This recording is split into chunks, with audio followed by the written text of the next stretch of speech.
ইতিহাসের সাক্ষী হয়ে দাঁড়িয়ে আছে মহান মুক্তিযুদ্ধের স্মৃতি বিজড়িত কুষ্টিয়ার বৃত্তিপাড়া বধ্যভূমি। শত শত মানুষকে নির্মম নির্যাতন করে হত্যা করা হয় এখানে। স্বাধীনতার বহু বছর পর স্থানটি সংরক্ষণ করে একটি স্মৃতিস্তম্ভ নির্মাণ করা হলেও রক্ষণাবেক্ষণের অভাবে তা বেহাল।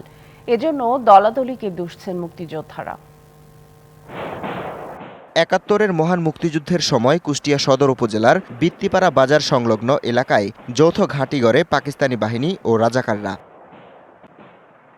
বিভিন্ন এলাকা থেকে ধরে আনা হতো মুক্তিযোদ্ধাদের, চলত নির্মম নির্যাতন।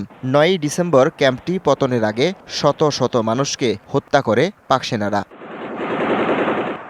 গণহত্যার এ জায়গাটি সংরক্ষণ করে একটি স্মৃতিস্তম্ভ নির্মাণ করা হলেও রক্ষণাবেক্ষণের অভাবে এখন ময়লা আবর্জনার ভাগাড়ে পরিণত। চুরি হয়ে গেছে গেট ও বেষ্টনীর রেলিং। ৭১-এর সূর্য সন্তানরা বলছেন, বৃত্তিপাড়ার এই বধ্যভূমিতে নাম জানা অজানা অনেক মানুষের মরদেহ আছে। তাদের অভিযোগ, বিগত সরকারের সময়ে প্রকৃত মুক্তিযোদ্ধাদের বাদ দিয়ে ভুয়াদের তালিকায় স্থান দেওয়া হয়েছে। দলাদলির কারণে বেহাল বধ্যভূমিটি। বছর শেষের খুশি নগদে হবে বেশি। নগদ পেমেন্টে নির্দিষ্ট ক্যাটাগরির কেনাকাটায় ৩০০ টাকা পর্যন্ত ক্যাশব্যাক।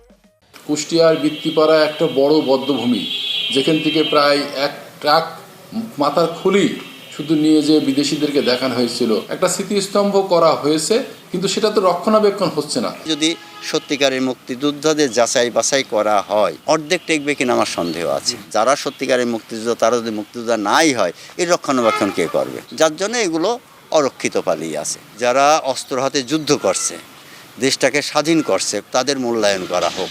বধ্যভূমি সংস্কারে উদ্যোগ নেয়ার কথা জানিয়েছে স্থানীয় প্রশাসন। বৃত্তিপাড়া যেটি বধ্যভূমি রয়েছে, সেইখানে আমরা সংরক্ষণের জন্য যে প্রস্তাবটি প্রেরণ করেছি, জায়গার সামান্য জটিলতা থাকার কারণে এটি দেরি হচ্ছে। তবে আমার মনে হয় অতি দ্রুতই সকল পক্ষের সাথে কথা বলে এলজিডি এই কাজটি সম্পূর্ণ করতে পারবে।